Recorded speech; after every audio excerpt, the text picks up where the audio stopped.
All right, good morning. How's everybody doing? Good. You guys are all here by 8:30, even with the long security line and traffic, so I know y'all are the motivated crew, so happy to have you. Again, welcome to day 2 of the 2020 MIT Sloan Sports Analytics Conference. So my name is Colby Smith. I'm a first-year MBA student here at MIT Sloan, and it's my honor to introduce the following competitive advantage talk by Namita Nandakumar. It's titled Finding Expected and Unexpected Goals in the NHL. Namita is the Senior Quantitative Analyst at NHL Seattle, recently appointed. And with that, I'll turn it over to Namita. Thanks.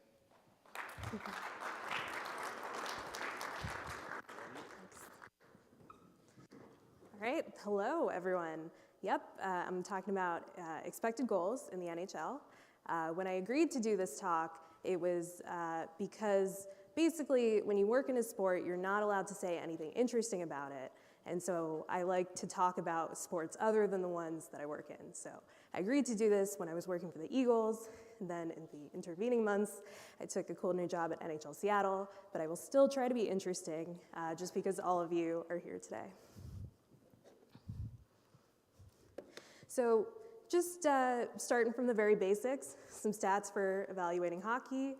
You know, wins with a Z on the end are the only thing that really matters, right? So we can talk about win percentage. We can also talk about goals for and goals against because you want to score more goals than your opponent. We can also talk about shots for and against because you miss 100% of the shots you don't take, right? And shots have a nice property in an analytical sense of being one of the most granular things we can observe. But one of the sort of very obvious things about reducing analysis to a shot level is that not all shots are created equal. And we just intuitively know that some shots are more dangerous than others. And this begs the question, what are some additional features about shots that we can account for to really address that issue of not all shots being created equal? And so let's take a look.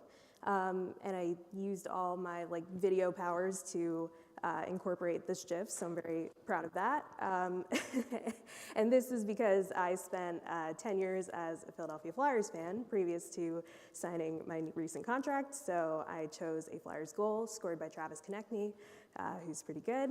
And so we can see he gets a quick pass, shoots it, scores, looks great. This is a closer, slowed down look. And just to give you a little bit of additional context, it's a goal from this current season, January of this year. And some actual details we can get from the play-by-play. And I really wanted to include this because sometimes when you see models online, you're not really sure where everything is coming from, but in the case of expected goals models, public ones, they're coming from the NHL play-by-play that's available to everyone. So you can just go to NHL.com, go to the HTML reports for any game, and you can see the events that are being logged. And in this particular case, we have a lot of details about this goal, including who assisted it, who was on the ice, and additional features about the shot that was taken itself. And so what can the play-by-play data tell us?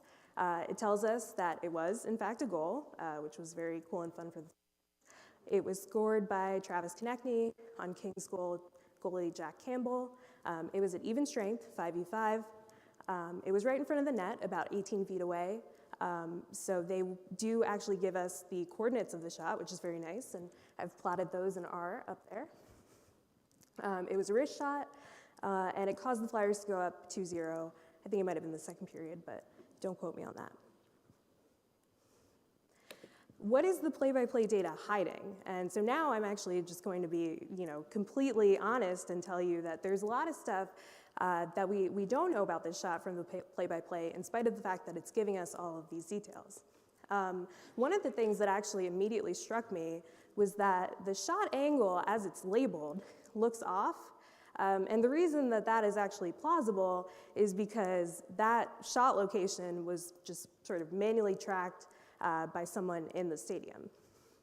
I say for now because we're all very excited for the imminent introduction of tracking data in the NHL. I would love to get to play with it as soon as possible. Andrew, looking at you over there, awesome. Okay. Another thing that it's hiding is that James Van Riemsdyk set up Travis Konechny with a great quick pass that he was able to handle easily. Konechny was also wide open. There wasn't a defender, right on him. Another thing that we don't know that I don't even know how you would convey in a sort of play-by-play or augmented play-by-play setting is that Travis Konechny is historically known for being a pretty good shooter. So if you had anyone else in that same position, I don't know if they would have scored as often as he would in that situation. And also there were 2 players, one from each team, screening the net. All of that said, given what we know and what we even know we don't know from the play-by-play, in general, 5v5 unblocked shots have scored at about 6% this season, but I think Travis Konechny's shot was better than that for all of the features that I kind of mentioned. And so all of that leads into my justification for expected goals. So I've called the slide couch to expected goals because it is very easy to get started with some of these basic details. So here's some facts that I think are pretty indisputable. It's worth contextualizing each shot with all that extra info that we have by turning it into basically a probability estimate that it becomes a goal. Everyone with a passable understanding of hockey and R or Python or whatever programming language that you use can build an expected goals model because the data is readily available in the public sphere. A lot of people have actually done quite a lot of work to make it easy to use, which is also what I'm going to mention in a little bit. And then the one opinion that I've posted here is that this is a fun way to spend a weekend afternoon, which is when I did this. So yeah, there you go.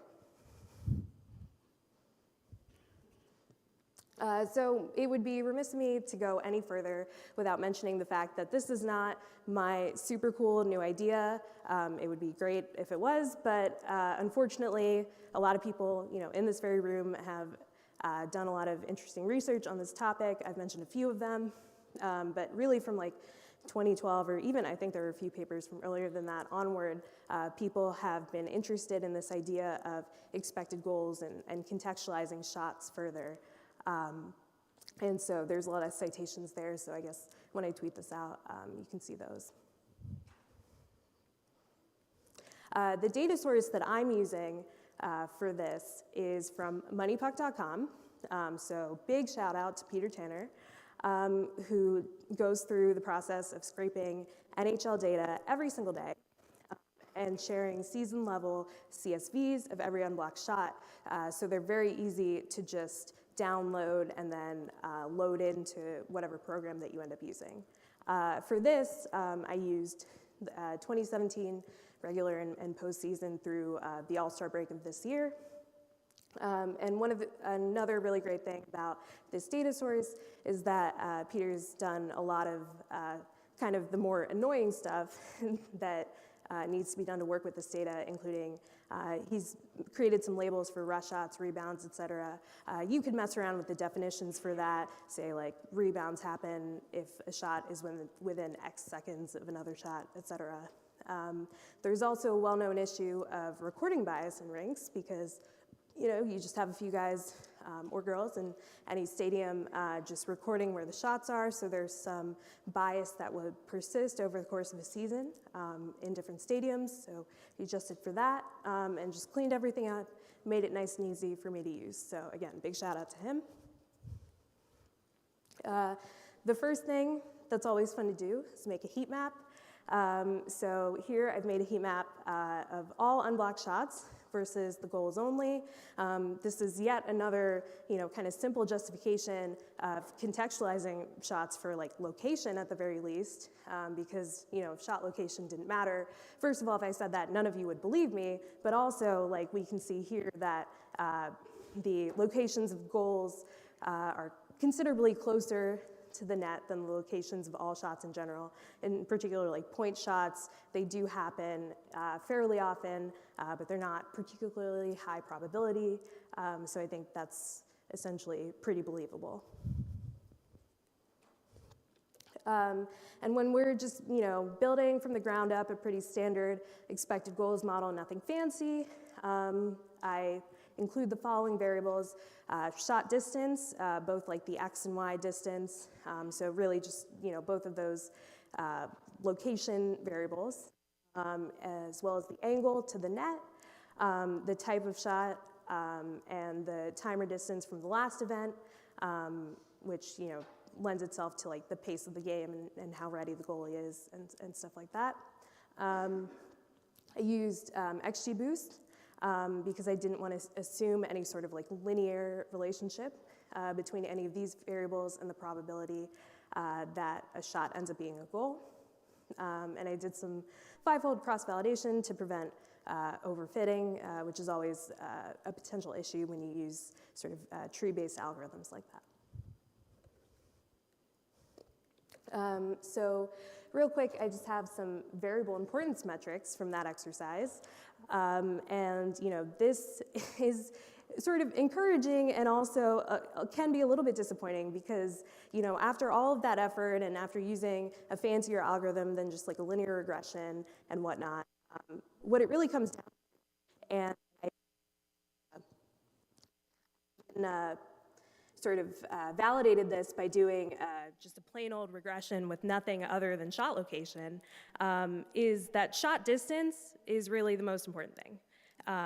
And you can add all those extra variables, and you can try to get fancy with it, but fundamentally what it comes down to is that most of the variation in the probability that a shot ends up being a goal is related to where the shot was. And so, I think that's pretty plausible. But, it's maybe not as fancy as you would like or expect. But, other variables, like especially like whether it was a rebound or how quickly it happened after the last event, those do matter as well. And so this is where, the title was expected and unexpected goals. I just personally like to refer to unexpected goals as this idea of like anything that shooters score above and beyond what they're expected to shoot. I just think it's fun to call them unexpected goals.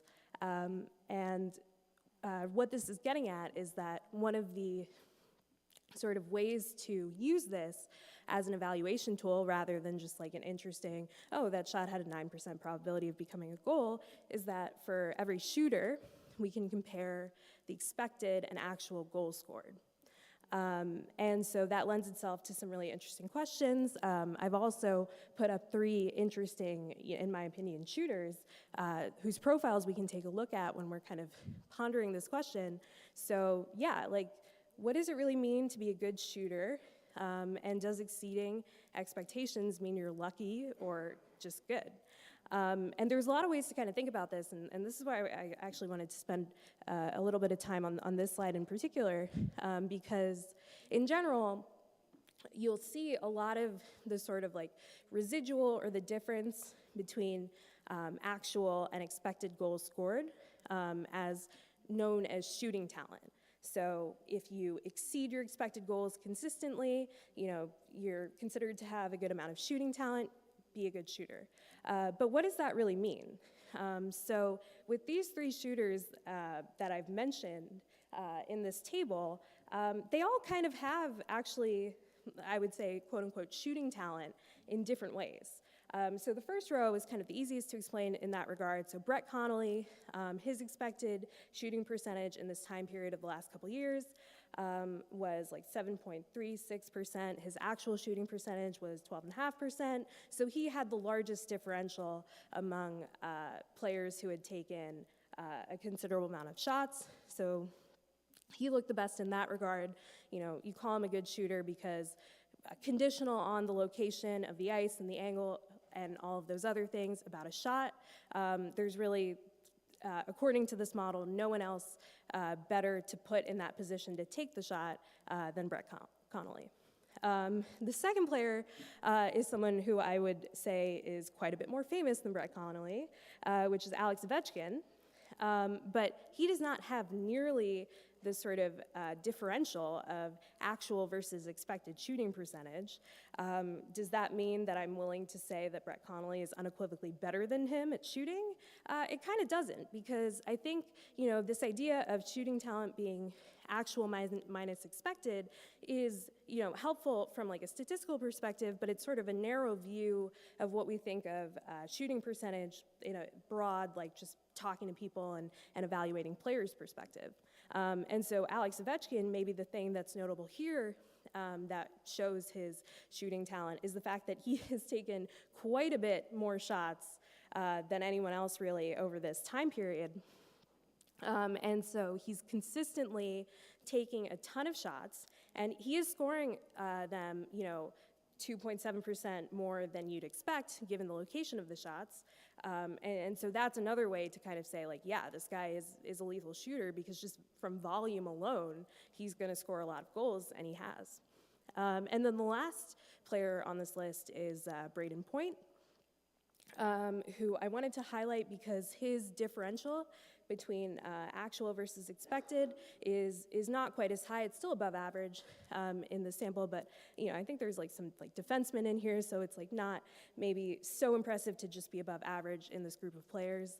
But I think what is notable about Braden Point in this scenario is that he had the highest expected shooting percentage. So rather than just scoring on his shots more than you'd expect, like an average player conditional on that shot location, like he's getting to really dangerous locations on the ice and taking shots there. And there's a lot of skill inherent to being able to do that. Not everyone can just, get to the front of the net, get a really dangerous shot.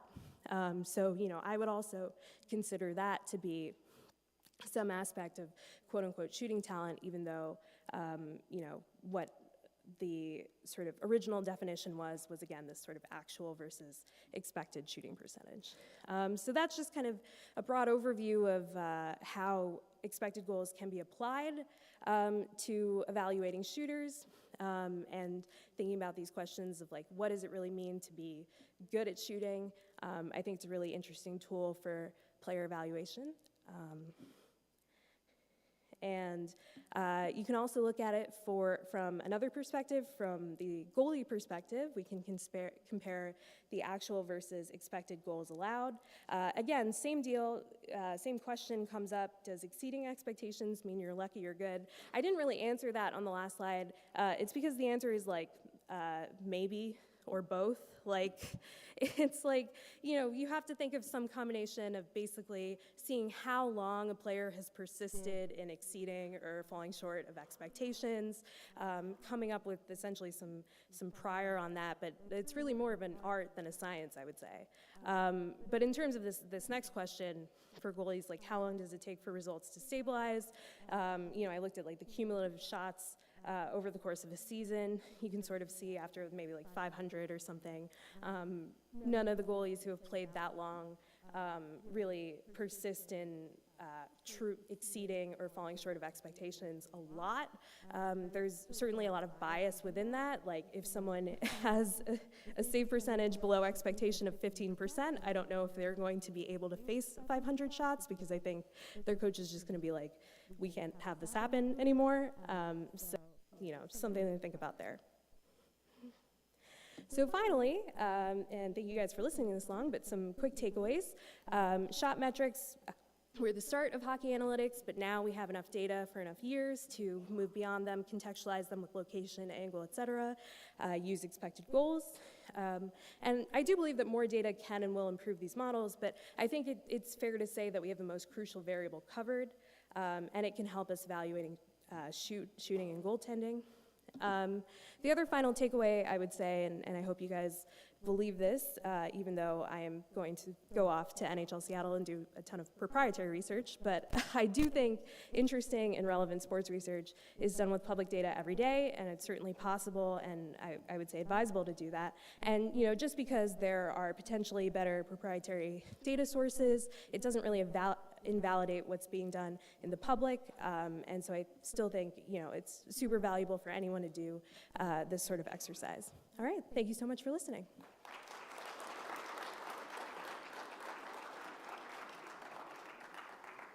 All right, do we have time for questions? All right, cool. I guess, Andrew, sure.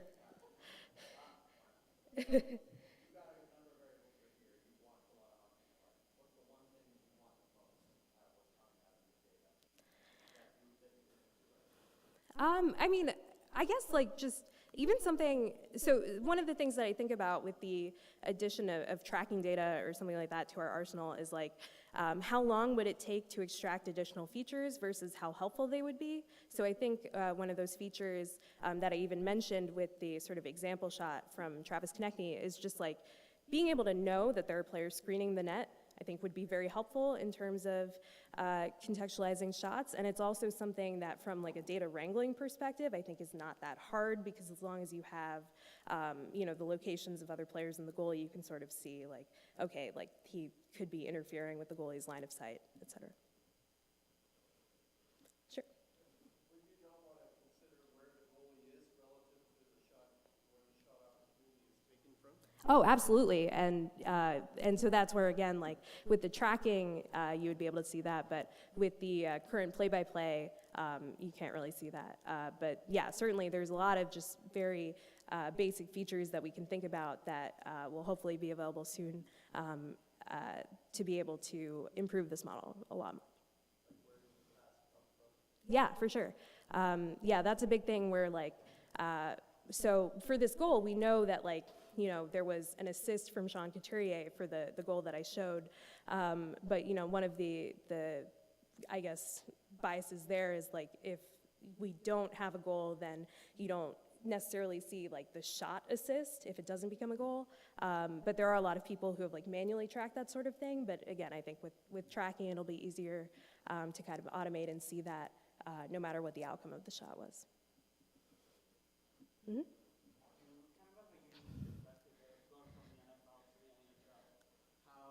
Widely adopted are teams to using analytics in NHL compared to NFL? Well, I mean, I think the answer is the same in both sports, which is that it varies quite a lot. So in both sports, there's maybe a handful or at least a few teams that have invested a significant amount of resources in analytics. I was fortunate enough to work for one of those teams in the NFL, the Philadelphia Eagles, and I'm fortunate again to work for one of those same teams in the NHL Seattle. But it really does run the gamut. I could also, and I won't do this, but I could also name a few teams in each sport who don't care at all about analytics. And then certainly there are actually quite a lot of teams that maybe you don't hear about it, but they are kind of secretly plugging away at it. That's also very common. So it really does vary. Mm-hmm. When you're using your model to evaluate your talent, is that an apples-to-apples comparison because of the boost model choice, or is it 2% difference above expected more significant if you're taking shots from terrible locations? Yeah, so that's a good point, is that I'm not sort of contextualizing, their shot profile with the specific shooters. It is all getting aggregated. So that's why I put up the actual versus expected, the numbers themselves rather than just the differentials, so that you could see it is definitely getting aggregated quite a bit, but certainly if I put up some defensemen, you would be able to see that maybe their expected shooting percentage is closer to 4 or 5%, so you can kind of extrapolate that to they're taking a lot of point shots, et cetera. But certainly that was heavily aggregated, and if I was really interested in the full extent of shooter profiles, I might want to use a lot of heat maps and things like that.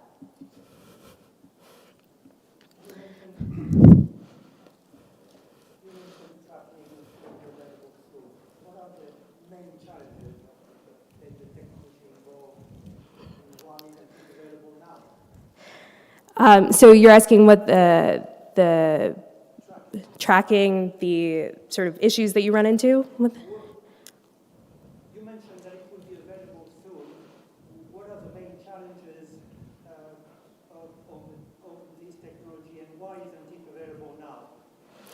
Yeah, okay, so you should definitely talk to Andrew after this because he is heading that up. I would say, certainly from what I have learned, is that, when you're tracking like a puck, for example, it takes a considerable amount of effort to make the puck that is like transmitting tens of observations a second feel exactly like a standard puck, right? So that's one challenge. I think in general, probably one of the reasons that it was trickier in hockey as opposed to other sports is that like the puck, even the players, like everything is just so fast paced. So to have a system that can consistently track that, I think is challenging, but I'm glad that the NHL kept at it.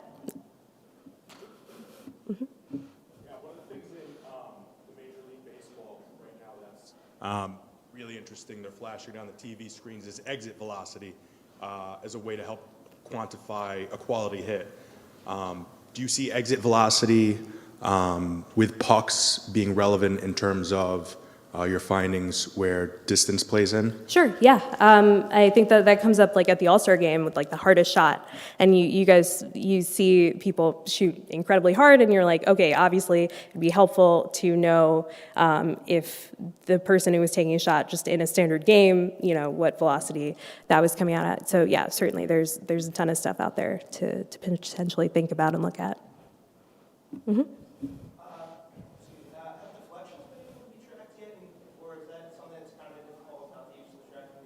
I do believe that it's a shot type in here.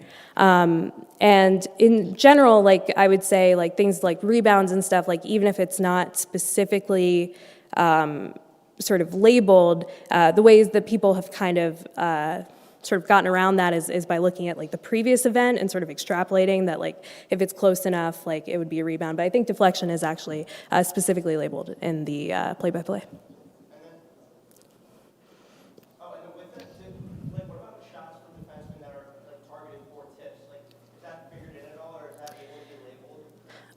Yeah, I mean, so yeah, that's a tough question. I think in this context, I don't know how I would necessarily sort of evaluate that as part of like the shooter component, but I would definitely say that, if that shows up in just generally like the amount of quality chances that are created like while they're on the ice, like hopefully you would see that in other metrics. All right, I think that's my time. Thanks again.